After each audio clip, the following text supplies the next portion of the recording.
Yang ikut tuh hasanahnya, value-nya, nilai kebaikannya. Kalau dulu sadar banyak yang salah, sekarang sisanya ganti dengan yang soleh. Ada yang melatih kita untuk mendapatkan itu disebut dengan sholat namanya. Sholat. Makanya sholat disebut sholat bukan hanya mengandung unsur doa, tapi latihan yang Allah berikan kepada kita untuk mengoneksikan diri kita sehingga dalam semua kegiatan kita ingat Allah. Quran surah 19 Maryam ayat 55. Wa kana ya'muru ahlahu bis-shalah.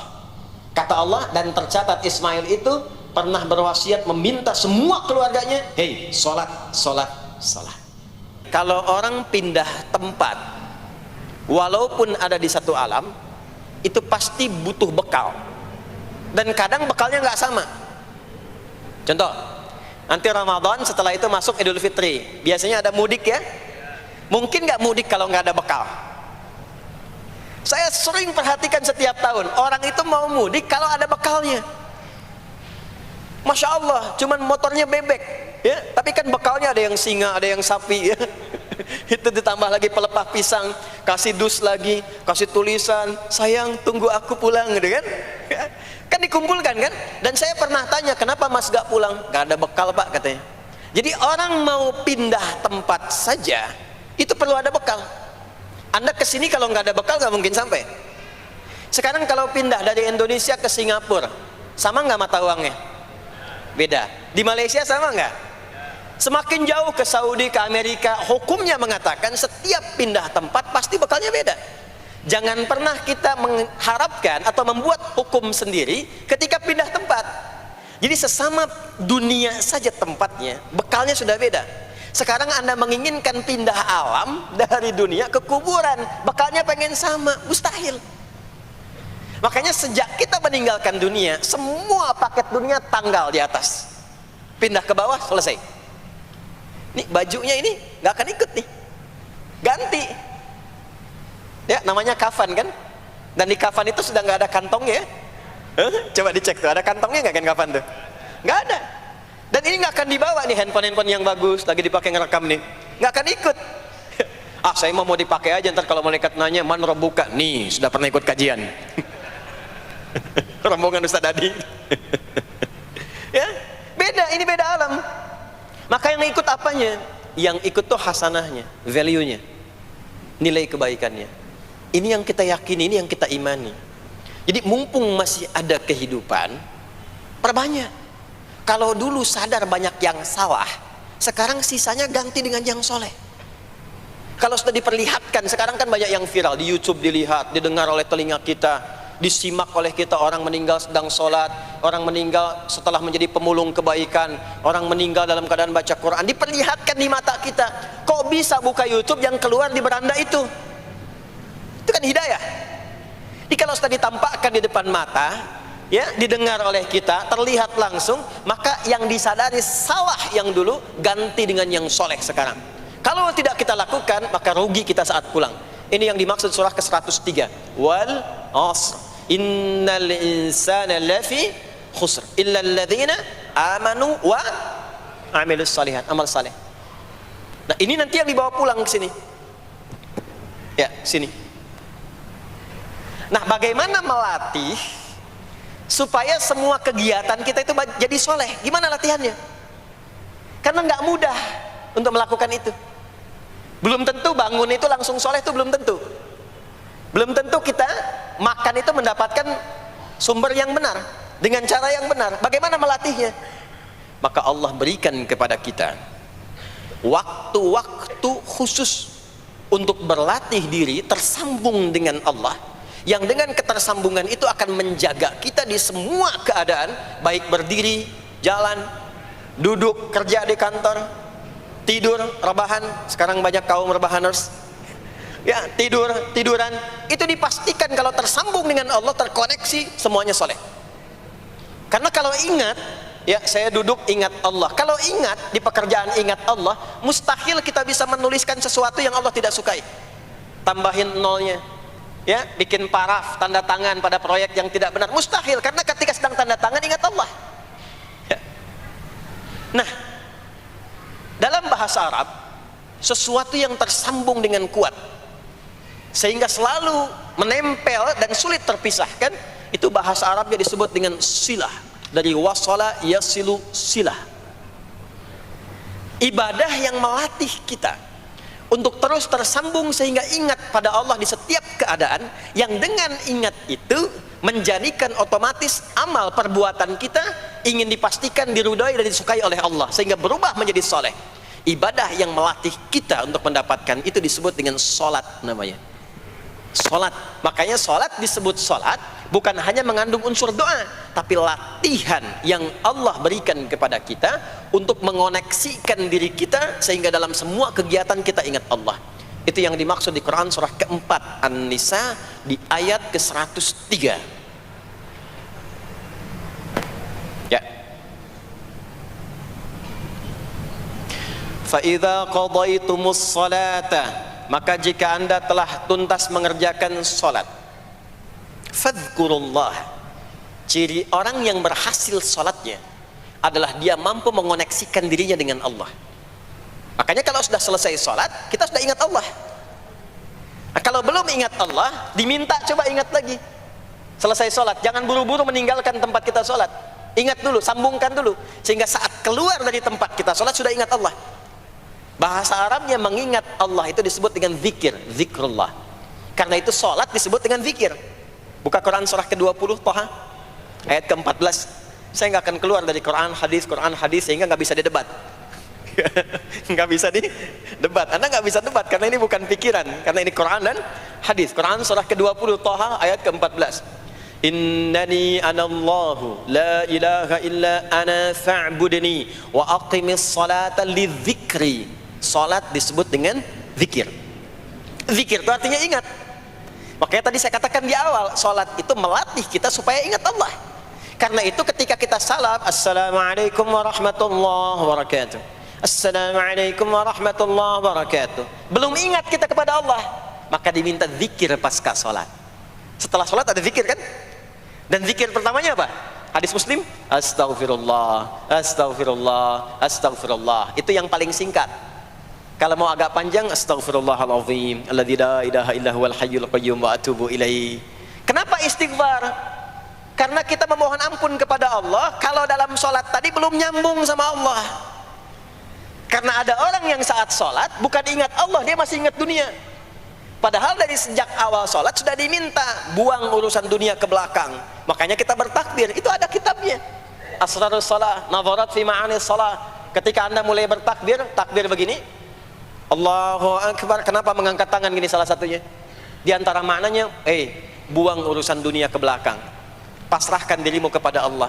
Kalau sholatnya ingin khusyuk, jangan bawa urusan dunia ke dalam sholat. Buang. Yang menjadikan seseorang kurang khusyuk begitu takbir, dunia masih dibawa. Lisannya berucap Allahu Akbar, tapi pikirannya motor hu akbar, mobil hu akbar, ya kan? Status tuh belum diupdate hu akbar, ya, miss call belum dibalas hu akbar. Itu bermasalah, sehingga mudah dikerjai setan. Ada setan namanya khanzab di Sunan Abu Daud. Saat seseorang mulai bertakbir, kata Nabi, fayaqulu syaitanu, di situ setan mulai beraksi. Sebelum takbir kita dibikin fokus. Anda silahkan praktekkan. Kalau mau sholat rasanya fokus, tapi mulai bertakbir Allahu Akbar, setan mulai beraksi. Kata Nabi, udhkur kata, udhkur kata, ingat ini, ingat itu, hatta la yash'ural musalli kam rak'atan yusalli, sampai ada orang sholat yang tidak sadar berapa rakaat sedang menunaikan sholatnya. Subuh berapa rakaat tadi? 2 diucapkan, tapi ketika dipraktekkan ada yang 3 ada yang 1, ya, ada yang begitu. Ada, tapi di hati saya gitu ya. Nah ini, makanya setelah kita sholat, salam, assalamualaikum, assalamualaikum, itu kita mencoba menyempurnakan dengan apa? Istighfar dulu. Kalau tadi ada yang belum tersambung, setelah itu apa? Kita sambungkan Allahumma antas salam, subhanallah, alhamdulillah, Allahu Akbar. Makanya dilatih 33 kali. Sekali belum nyambung, 2 kali. 2 kali belum nyambung, 3 kali. 3 kali belum ingat, 4 kali. Masa iya sih sampai 33 kali belum ingat juga? Bapak nama siapa? Joni. Siapa Pak? Joni. Siapa? Joni. Siapa? Apa enggak dengar saya Joni? Itu baru 3 kali. Ini kita 33 kali menyebutkan subhanallah. Masa enggak nyambung juga? Alhamdulillah 33 kali. Masa enggak syukur juga? Dilatih. Kalau sudah terkoneksi, inilah dia. Fadhkurullaha qiyama, bangun dari sholat, bangkit, selesai sholat, mau kerja, mau kemanapun, ingat Allah. Jadi nggak ada istilahnya keluar masjid tertukar sendal, tuh nggak ada. Ada di sini yang tertukar sendal? Banyak. Insya Allah tidak ya. Kalau ingat Allah tuh nggak mungkin tertukar. Jadi begitu Anda akan menggunakan, yang punya orang lain sadar tuh, astagfirullah, Allah mengawasi, bukan punya saya walaupun mirip. Ya, walaupun mirip. Ya, pakai yang punya kita, itu akan diarahkan. Tapi kalau nggak ingat ada yang mengawasi, nggak ingat ada yang lihat, nggak ingat akan dihisab. Mana yang tadi? Oh, ini dia, masya Allah, lupa saya. Pakai masya Allah lah gitu. Dia pakai yang paling bagus tuh. Pulang dia, padahal dia ke masjid tuh nggak pakai sendal. Pekerjaan juga begitu, nggak akan sembarangan ngambil yang bukan haknya, kerjakan proyek yang tidak benar. Demi Allah, kalau di Indonesia ini mestinya benar semua sholatnya, makmur. Wah, para polisi itu tenang tugasnya gitu, ya. Tentara juga nyaman, di pekerjaan tuh nggak usah ada CCTV, ya, nggak usah ada e-tilang, nggak usah ada kamera di jalan, ya kan? Ini karena kenapa? Latihannya nggak maksimal. Ini pentingnya sholat tuh itu. Jadi semua menjadi amal soleh. Semua jadi amal soleh. Begitu ingat Allah, maka berdiri ingat Allah, jalan ingat Allah, duduk ingat Allah, berbaring pun ingat Allah. Kalau sudah ingat Allah, pasti disebut nama Allah. Ini yang dimaksud hadis Nabi. Qala Rasulullah sallallahu alaihi wasallam, kullu amrin dhi balin la yubda'u fihi bi bismillahirrahmanirrahim fahuwa abtar. Setiap perbuatan yang baik yang dibenarkan oleh hati setiap hamba, lalu diikutkan bismillahirrahmanirrahim. Enggak mungkin orang nyebut bismillahirrahmanirrahim kalau enggak ingat Allah. Minum, bismillahirrahmanirrahim. Makan, bismillahirrahmanirrahim. Bekerja, bismillahirrahmanirrahim. Itu ketika dikerjakan langsung jadi hasanah. 10 poin. Ada pahalanya. Dan jangan dianggap ringan ya. Ini kalimat ringan tapi menentukan saat pulang, saat meninggal nanti. Nah, kalau nggak disebutkan bismillahirrahmanirrahim atau tidak bacakan doa yang menyertainya, maka jadi dunia saja, solehnya hilang, tinggal amalnya. Dibalasnya di dunia, akhiratnya nggak ada. Itu yang dimaksud Quran surah ke-25 Al-Furqan ayat 23. Wa qadimna ila ma 'amilu min 'amalin faj'alnahu haba'an manthura.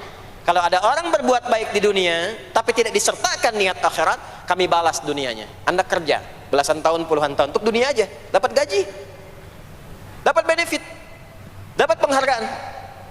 Ada yang juara, ada yang dapat bintang, champion, ya, ada yang promosi jabatan, tapi niatnya untuk dunia. Allah adil, kata Allah, kerja keras dia untuk dunia, saya balas dengan balasan dunia. Tapi kalau diniatkan akhirat, dunia dapat, akhiratnya pun dapat. Kan kerjanya sama, etosnya sama, di tempat yang sama. Kita niatkan akhirat, gak ada ruginya. Begitu meninggal, dapat. Beruntungnya dan bersyukurnya kita sebagai muslim, kita itu lengkap informasinya. Urusan kubur ada informasinya, akhirat ada informasinya. Silahkan komparasikan dengan informasi dan sumber manapun. Ditemukan nggak yang informasi detail seputar kubur, seputar hisab, seputar kiamat, seputar surga, seputar neraka? Cuma di Islam. Itu yang kita syukuri, supaya kita siap-siap. Bukan sekedar dibaca, baca ada pahalanya, tapi siap-siap ada konsekuensi kebaikannya. Ini balik ke sini. Karena itu saya katakan dari awal, pertama Bapak Ibu sekalian, sholat itu menjadi ibadah paling pokok karena dia akan mengantarkan kita pada konektivitas yang kuat dengan Allah Subhanahu wa taala. Ini poinnya. Kalau sudah nyambung dengan Allah, bukan cuma jadi amal soleh. Orang-orang yang tersambung dengan Allah di semua aktivitas kehidupannya, maka akan mendapat jaminan langsung dari Allah Subhanahu wa taala yang memudahkan semua urusan hidupnya. Mudah sukses, mudah bahagia, mudah tenang. Semua kemudahan yang kita raih dalam konteks kebahagiaan, ketenangan, kesuksesan itu kalau digabungkan semua maknanya, berubah katanya menjadi falah. Apa namanya? Falah. Falah itu bahagia, sukses, nyaman. Kalau dibuka kamus English Arabic misalnya, falah itu bahasa Inggrisnya success and happiness. Bukan cuma bahagia, bahagia dan sukses. Bukan cuma sukses, karena ada orang sukses belum tentu bahagia.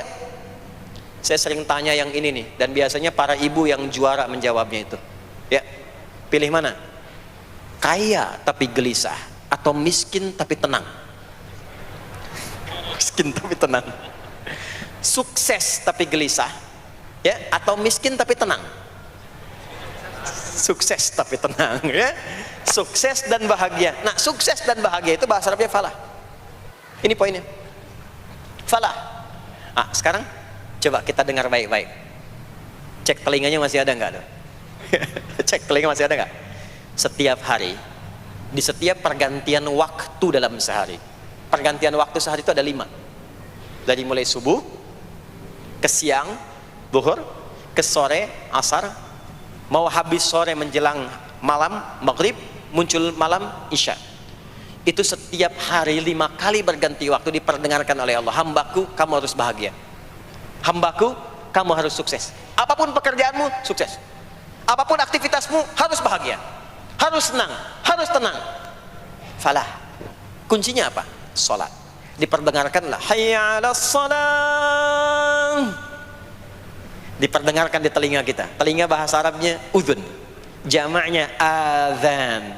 Maka kalimat yang diperdengarkan 5 kali sehari itu disebut dengan adzan. Dan satu-satunya lafaz yang diperdengarkan 24 jam di muka bumi ini tak pernah berhenti. Makanya setiap tempat terjadi perbedaan waktu sholat. Ya, di sini tadi subuhnya jam berapa? 4.13, 12, 49, 4.10. Terjadi perbedaan pendapat tentang waktu subuh. Ya, ini menandakan bahwa bukan dari tempat yang sama. Saya di Bekasi tadi 49, 4:09, sini 4:13. Jadi setiap detik, setiap menit, ini adzan, sana adzan, ini adzan, sana adzan, terus bersautan. Dan kalau kita dengarkan sedunia itu dari beda waktu, 24 jam diperdengarkan. Hayya 'alas shalah, ayo salat. Kenapa mesti salat ya Allah? Hayya 'alal falah. Dengar tuh baik-baik kata Allah. Salat akan mengantarkan engkau pada kebahagiaan. Salat mendekatkan engkau pada kesuksesan. Salat mengantarkan engkau pada kedamaian. Makanya kalau orang salat pasti tenang hatinya. Kalau nggak percaya silakan. Salat itu diantara manfaatnya mendatangkan ketenangan. Salat mendatangkan kesuksesan. Karena itu salat bukan hanya ibadah yang diwajibkan pada umatnya Nabi Muhammad SAW saja, tidak. Semua nabi dan rasul yang pernah bertugas di bumi itu semuanya salat dan meminta umatnya salat. Hanya memang kita yang paling sempurna menunaikannya, caranya. Ya, dulu umat nabi-nabi lain juga salat. Contoh, Nabi Musa salat. Nanti diviralkan di Quran surah ke-20 Thaha ayat 14. Nabi Isa alaihi salam yang paling dekat ke Nabi Muhammad 600 tahun sebelum Nabi lahir, itu salat. Beliau salat. Diviralkan di Quran surah 19 Maryam ayat 31 sampai 33. Ya, sampai ke 33-nya wa ja'alani mubarakan aina ma kuntu wa awsani bis shalah. Salat. Siapa lagi? Nabi Zakaria. Nabi Zakaria itu kapan beliau mendapatkan berita gembira akan punya anak? Saat salat. Jadi berdoa, masuk ke mihrabnya Maryam, melihat Maryam punya banyak keistimewaan, maka beliau salat di mihrabnya itu. Di Quran surah ketiga Ali Imran ayat 38 sampai 39. Hunalika da'a Zakaria rabbah qala rabbi habli min ladunka dzurriyyatan thayyibah innaka sami'ud du'a. Turun jawaban, fanadathul malaikatu wa huwa qa'imun yusalli fil mihrab anna Allah yubashshiruka bi Yahya. Jadi Nabi Zakaria itu dapat berita akan punya anak namanya Yahya saat salat. Di salat itu kalau dikerjakan bisa berdampak pada percepatan terkabulnya doa. Minta apapun dijawab sepanjang maslahat.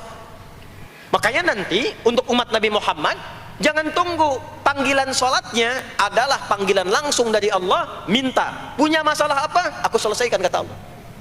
Di salat itu bukan main-main, bukan beban, bukan sekedar kewajiban, tapi kewajiban yang dipaksa untuk membahagiakan kita. Kalau Allah nggak sayang, nggak akan disuruh salat. Pak, Bu, itu panggilan salat. Perhatikan panggilan pertamanya, Al-Baqarah ayat 45. Wasta'inu bis sabri was salah. Kata Allah, hei hambaku, kalau engkau punya masalah, sabar dulu, terima. Karena aku titipkan masalah itu kepadamu untuk meningkatkan kualitas hidupmu, bukan ingin membebanimu. Dan tidak mungkin aku uji engkau dengan masalah itu kecuali engkau mampu mengatasinya. La yukallifullahu nafsan illa wus'aha. Nah sekarang bawa itu lewat sholat minta solusi kepada Allah. Terima dulu dengan sabar, setelah itu belajar untuk meningkatkan kualitas hidup, dan bawa lewat sholat minta solusi. Ternyata saat kita menunaikan sholat itu diperintahkan oleh Allah, minta punya masalah apa.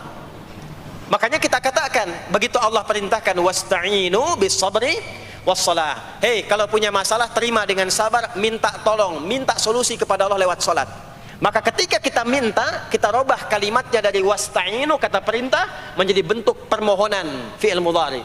Iyyaka na'budu wa iyyaka nas. Itu ketika Anda mengucapkan iyyaka na'budu wa iyyaka nasta'in, fikihnya begini, ucapkan di lisan, hadirkan dalam hati dan pikiran kita masalah apa yang sedang kita rasakan. Minta kepada Allah solusinya. Minta. Jadi bukan sekedar diucapkan. Karena hadis qudsinya berbunyi begini. Hadis qudsinya. An Abi Hurairah radhiyallahu ta'ala anhu qala, qala Rasulullah sallallahu alaihi wasallam, qala Allahu azza wa jalla, Allah berfirman. Saya langsung saja ke bagian kalimat iyyaka na'budunya. Idza qala al-'abdu, kalau seorang hamba berkata dalam salatnya, iyyaka na'budu wa iyyaka nasta'in, ya Allah, sekarang hamba salat kepadamu, ibadah hanya kepadamu, seperti yang kau perintahkan. Maka hamba memohon kepadamu, ya Allah, seperti yang kau janjikan. Wa iyyaka nasta'in. Lalu hadirkan dalam benak kita, ya Allah, engkau maha tahu sebelum hamba ungkapkan. Hamba punya persoalan ini. Mohon kepadamu, ya Allah, hilangkan semua masalah itu. Berikan hamba solusi yang terbaik. Berikan hamba keberkahan darimu. Itu sekilas hadir dalam jiwa kita. Maka apa yang terjadi? Qala Allah azza wa jalla, dijawab kalimatnya itu, hadza baini wa baina 'abdi wa li 'abdi ma sa'al. Ini perjanjian antara aku dengan hambaku. Kalau hambaku benar sholatnya sampai kalimat ini, apapun yang dia mintakan sekarang, aku akan kabulkan. Sepanjang itu ada maslahat untuk dirinya. Dicontohkan itu oleh Nabi Zakaria. Beliau itu minta saat berdiri, Pak, bukan saat sujud. Dimulai dari berdiri, nanti akumulasinya saat sujud. Itu berdiri aja, kalau benar mintanya dikabulkan. Tidak menunggu selesai sholat. Dan ada fikihnya, nggak sembarangan, ada fikihnya nanti. Ada fikihnya, ya, ada tuntunannya. Alhamdulillah. Poinnya adalah sholat itu solusi. Makanya jangankan Nabi yang tadi saya sebutkan, Nabi Ismail itu saking pentingnya sholat, wasiat beliau yang diviralkan di Al-Quran untuk semua keluarganya sholat. Ada di Quran surah 19 Maryam ayat 55. Wa kana ya'muru ahlahu bis salah. Kata Allah, dan tercatat Ismail itu pernah berwasiat meminta semua keluarganya, hei, sholat. Jadi kalau kita mau urut sampai ke atas, semua sholat. Muhammad sallallahu alaihi wasallam bin Abdullah bin Abdul Muttalib bin Hashim bin Abdul Manaf bin Qusay bin Murrah bin Kilab bin Ka'ab bin Ghalib bin Fikir bin Malik bin Nadar bin Kinana bin Khuzaimah bin Mudrikah bin Ilyas bin Nizar bin Mudar bin Ma'ad bin Adnan bin Addi bin Adri bin Muqawwam bin Nahur bin Tarikh bin Ya'rub bin Yasjub bin Nabit bin Ismail alaihi salam bin Ibrahim alaihi salam bin Azar atau bin Nahur bin Abir bin Kinan bin Arfakhshad bin Sam bin Nuh alaihi salam bin Mikhlail Matusyalah bin Kinan bin Anwas bin Thith bin Adam alaihi salam. Semua salat. Coba ulangi itu. Semua salat. Para nabi salat, para rasul salat. Anda bukan nabi, bukan rasul, nggak mau sholat dan pengen mudah hidupnya, pengen masuk surga Firdaus lagi, Anda sehat. Jadi ini pentingnya sholat itu bukan cuma kewajiban, tapi diwajibkan, dipaksa dengan wajib itu supaya bahagia, supaya falah.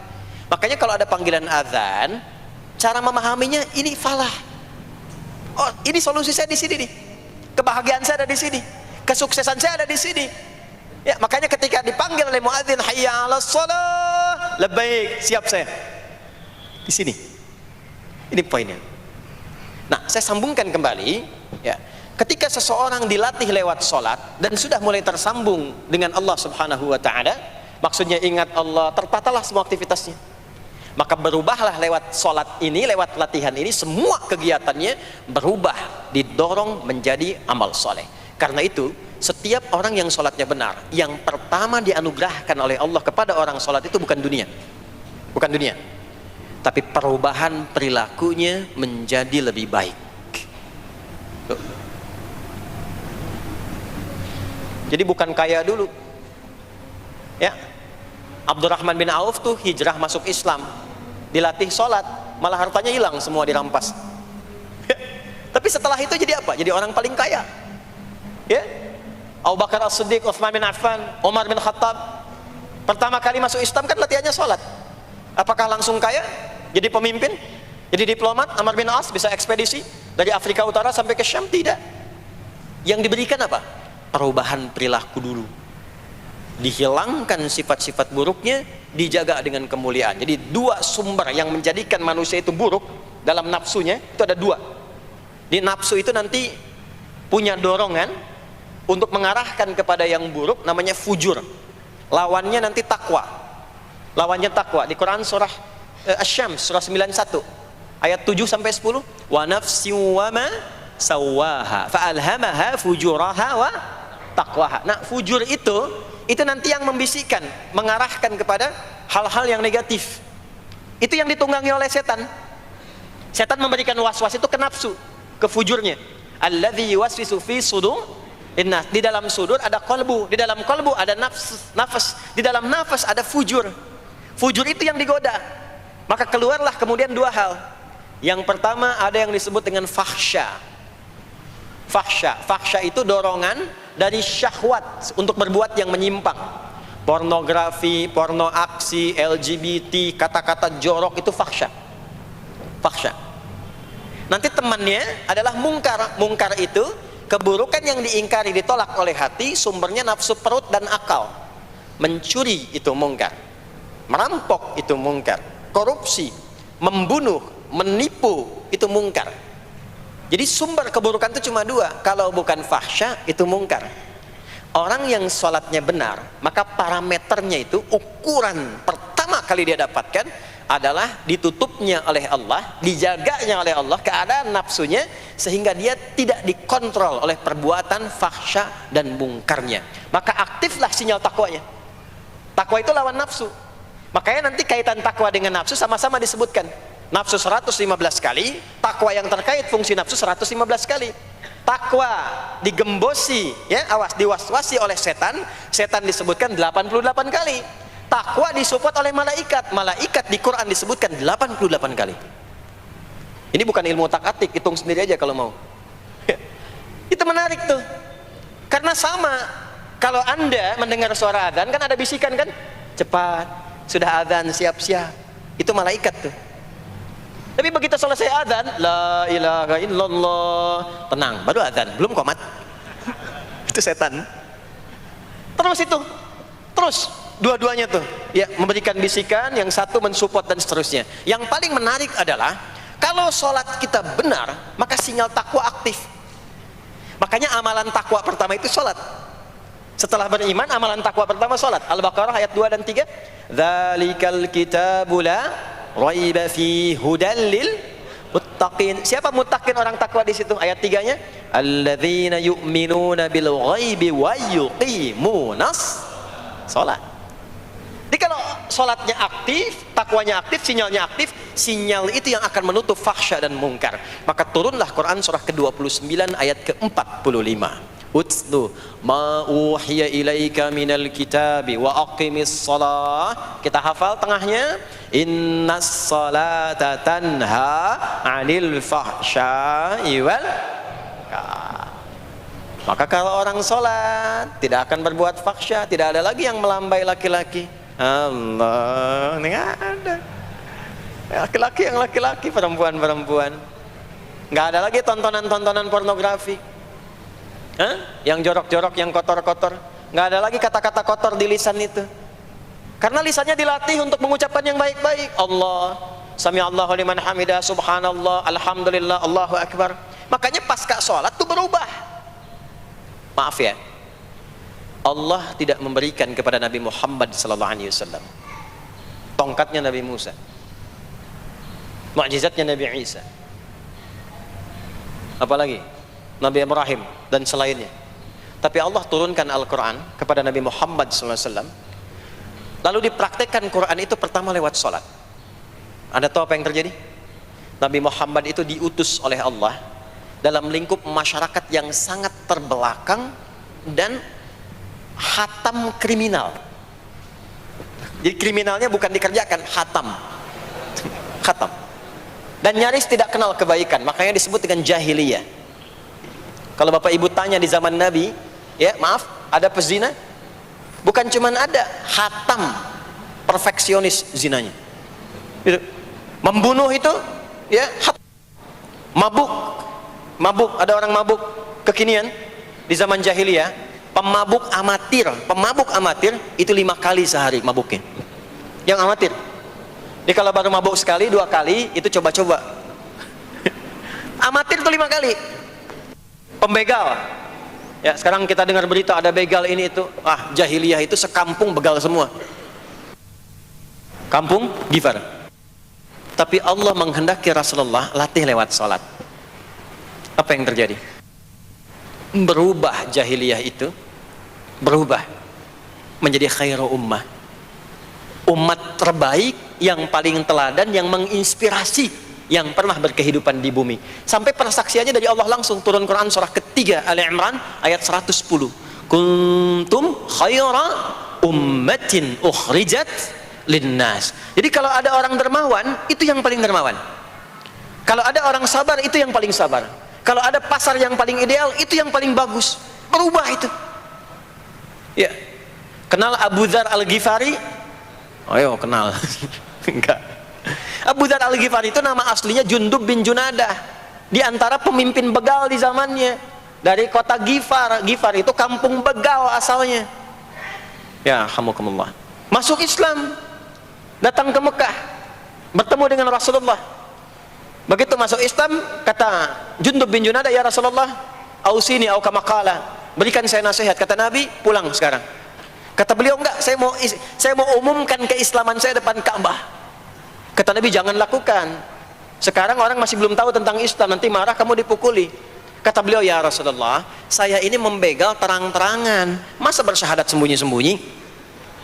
Maka keluar ke depan Ka'bah, dia katakan, ya ma'asyara Quraisyin, hei semua orang Quraisy.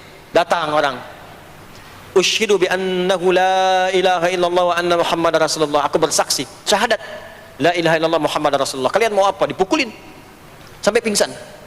Sampai ketika akan diteruskan, ada riwayat mengatakan datang Sayyidina Ali bin Abi Thalib, ada yang mengatakan Sayyidina Hamzah, ya, bin Abdul Muttalib radhiyallahu ta'ala anhuma jami'an.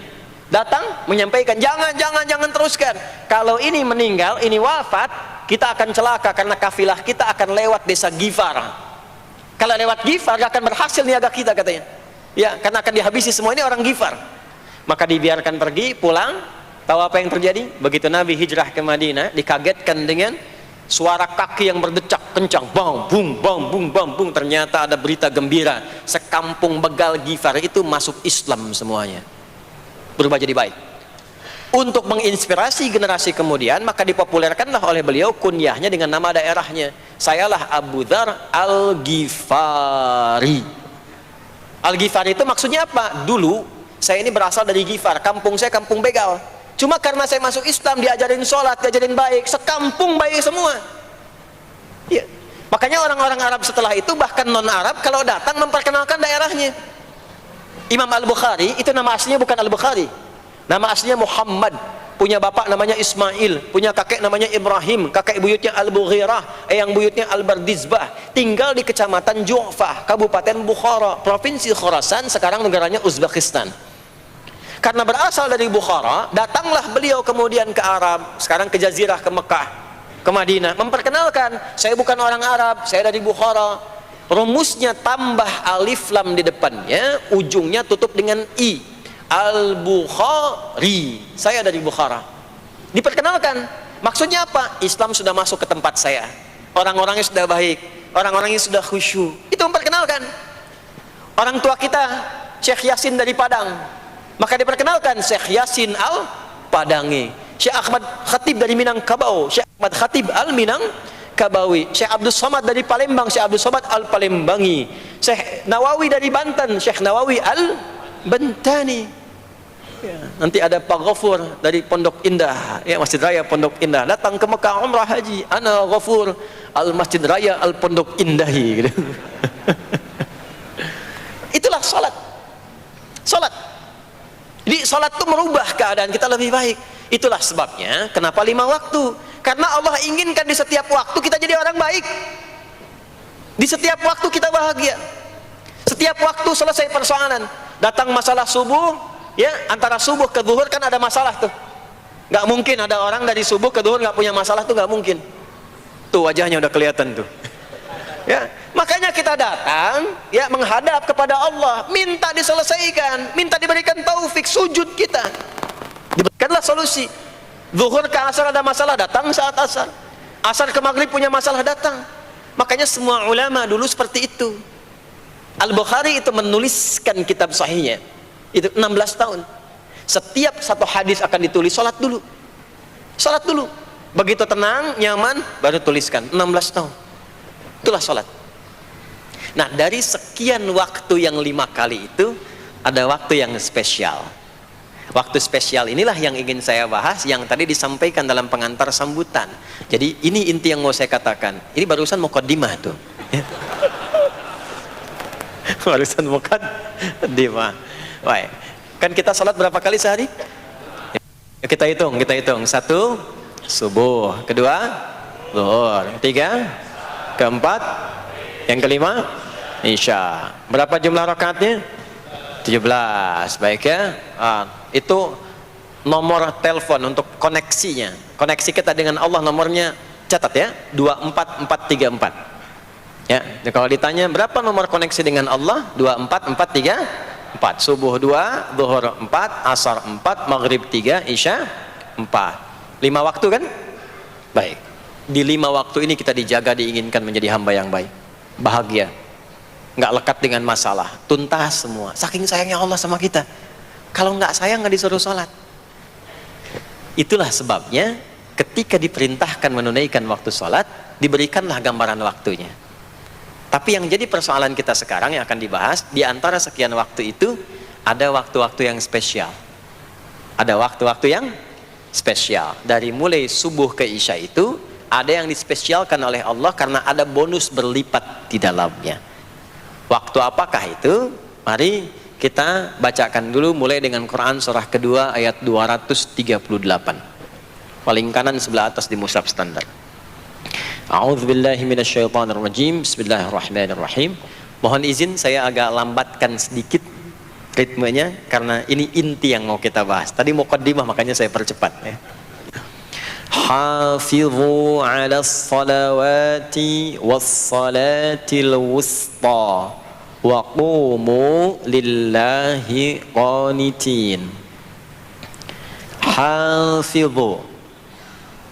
Kalau Bapak Ibu lihat mushaf terjemah, diterjemahkannya dengan jagalah. Jagalah itu ihfazu, hafidha yahfaz. Tapi kalau ada alif setelah hafizu, itu berarti fi'il madhinya, past tense-nya, akar kata kerjanya hafadha, yuhafidhu. Alifnya mufa'alah, bermakna saling. Jadi mengartikannya begini, hafizu 'alas salawati. Hei, hendaklah kalian saling menjaga waktu sholat. Kalau saling itu sendirian atau banyakan? Banyakan. Jadi kalau bapak di rumah ada 5 orang, bapak, ibu, dan 3 orang anak, maka jangan soleh sendirian, Pak. Ingatkan anaknya, ingatkan istrinya. Istri bangun duluan, ingatkan suaminya. Makanya waktu sholat itu, maaf, jangan cuma disandarkan pada azan yang kita dengar di masjid, harus hafal. Bahkan nanti gini, di Quran surah keempat ayat 103 itu, di ujung ayatnya, itu ada penanda ciri standar orang beriman. Maaf, kita tanya dulu nih, kita beriman tidak hari ini? Halo, beriman? Hati-hati ya, karena kata Nabi ada yang subuh beriman, sorenya sudah kufur tuh. Ya, yusbihu mu'mina wa yumsi kafira. Hati-hati ya. Yuk, apa ciri orang beriman tuh? Iman itu konfirmasinya bisa didapatkan satu melalui suara adzan. Adzan itu sama dengan penanda waktu sholat. Tahu dari mana iman itu bisa dicek dengan suara adzan? Quran surah ke-8 Al-Anfal di ayat yang kedua. Innamal mu'minuna alladzina idza dzukirallahu wajilat qulubuhum. Sungguh insan beriman itu ciri standarnya bisa dilihat. Kalau disebutkan nama Allah, ada konfirmasi iman dalam hatinya. Jadi iman itu letaknya di kolbu. Nanti konfirmasinya lewat suara adzan, dipanggil, disebutkan nama Allah. Makanya disebutkan nama Allah 5 kali dalam sehari untuk mengecek iman ada nggak dari subuh sampai isya. Ya, Allahu Akbar, Allahu Akbar. Ada getaran di hati kita, sudah adzan. Nah, itulah iman. Itulah iman. Makanya orang yang punya iman dengan yang belum punya iman akan beda getarannya. Ini hanya dimiliki oleh orang yang punya iman saja. Yang belum punya iman nggak bisa, nggak punya itu. Allahu Akbar, Allahu Akbar. Surah apaan nih? Toanya kencang banget, ya. Tapi kalau orang beriman, Allahu Akbar, Allahu Akbar, ya Allah sudah adzan. Itu konfirmasi itu. Nah, nanti semakin tinggi imannya, bahkan ada yang orang sudah menunggu sebelum tiba waktunya. Tadi subuh jam 4:13 di sini. Ada yang nunggu dari jam 3. Padahal belum dipanggil. Ya. Masya Allah. Di Bekasi 4:09. Allahu Akbar, Allahu Akbar. Azan. Ingat dia. Nah, itu ciri beriman. Cuman imannya standar. Jadi bukan iman yang kuat. Standar. Kuat belum, lemah tidak. Allahu Akbar, Allahu Akbar. Jam 4:09. Jam 3 sudah bangun. Nunggu itu. Iman yang kuat. Masya Allah. Ada yang baru subuh dan nunggu isya. Tunggu. Kuat. Ada yang sudah qomat, sudah la ilaha illallah, belum kepanggil, dipanggil 4:09, dia baru bangun jam 9:04.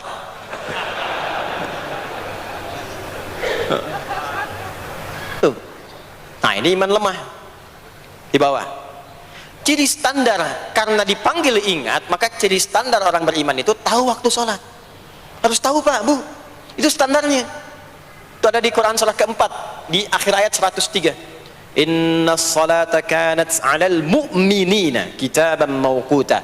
Kalau pakai terjemah balaghah itu bunyinya begini, sungguh orang beriman itu pasti tahu waktu sholat. Nah, jadi kalau ditanya jam berapa zuhur nanti belum bisa kita jawab dengan sempurna, itu artinya apa? Imannya belum naik itu ke level standar, belum menguat. Ya, ini poinnya. Nanti kapan waktu sholat itu tiba? Kalau ada yang belum ingat, jangan dibiarkan tidak ingat. Makanya kata Al-Quran, saling menjaga ya waktu sholat itu.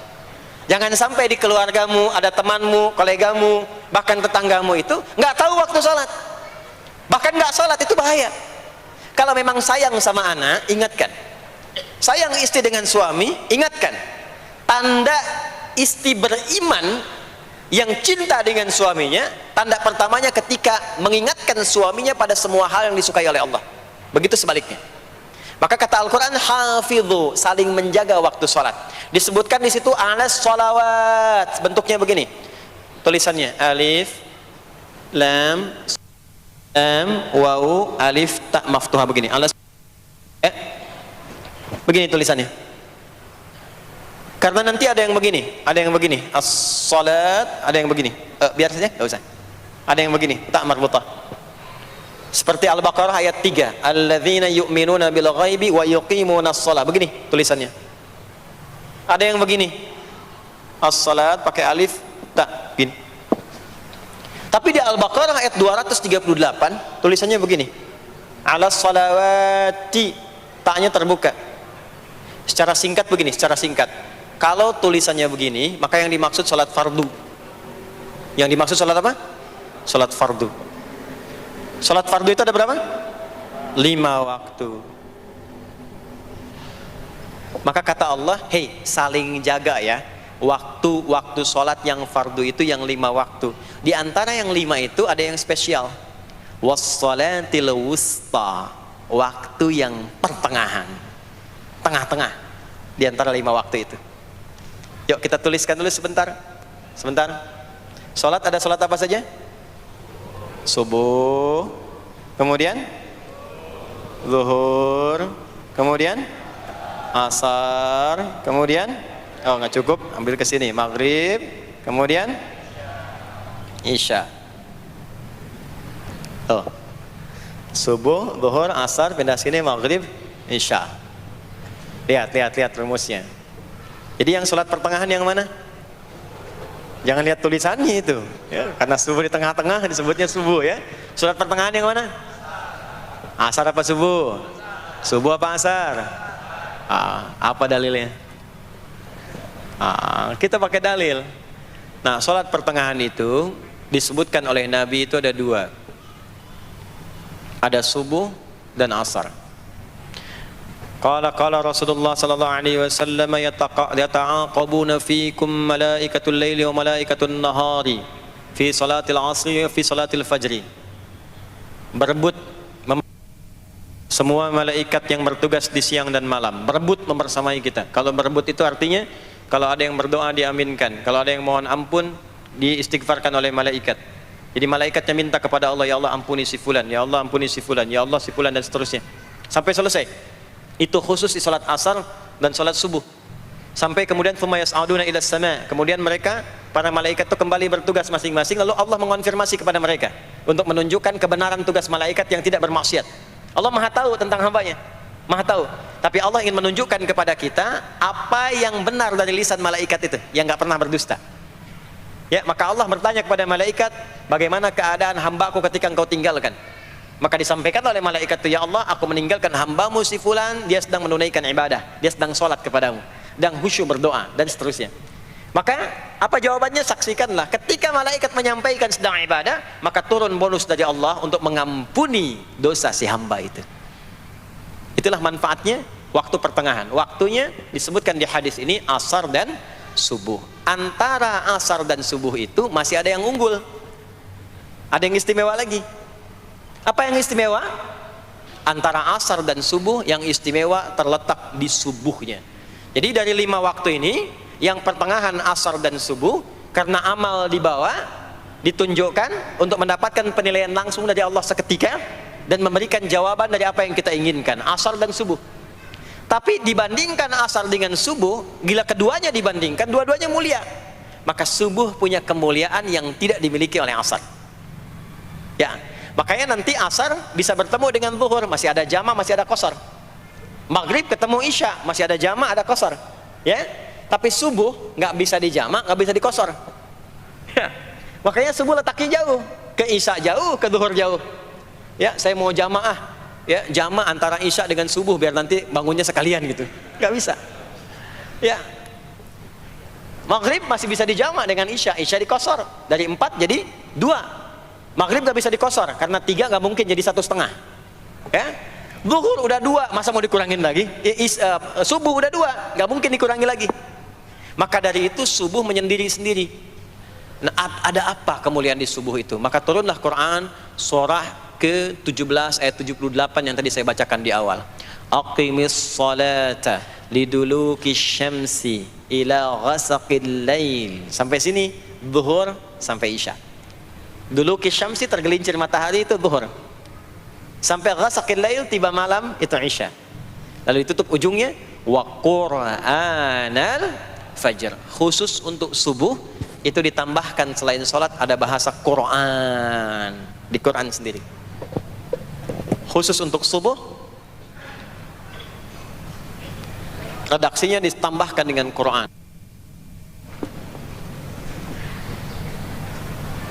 Apa itu Quran? Halo, apa itu Quran? Kalau tidak tahu cepat katakan wallahu a'lam. Apa itu Quran?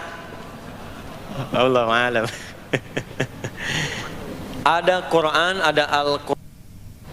Ada Quran, ada Al-Quran.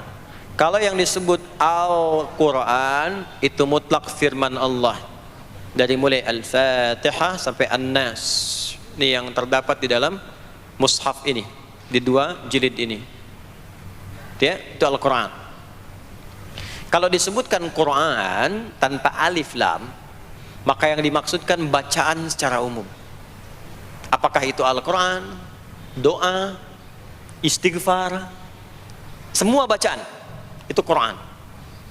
Kemuliaan sholat subuh itu dimulai sejak waktu fajar, matahari mulai keluar sinarnya untuk membelah gelapnya malam, itu sinarnya disebut dengan fajar. Nanti subuhnya saya terangkan di akhir. sinarnya membelah kegelapan malam, fajar shadiq, maka pada saat itu bukan hanya sholatnya yang punya keistimewaan seperti sholat asar tadi, tapi semua bacaannya langsung dijawab seketika oleh Allah Subhanahu wa ta'ala.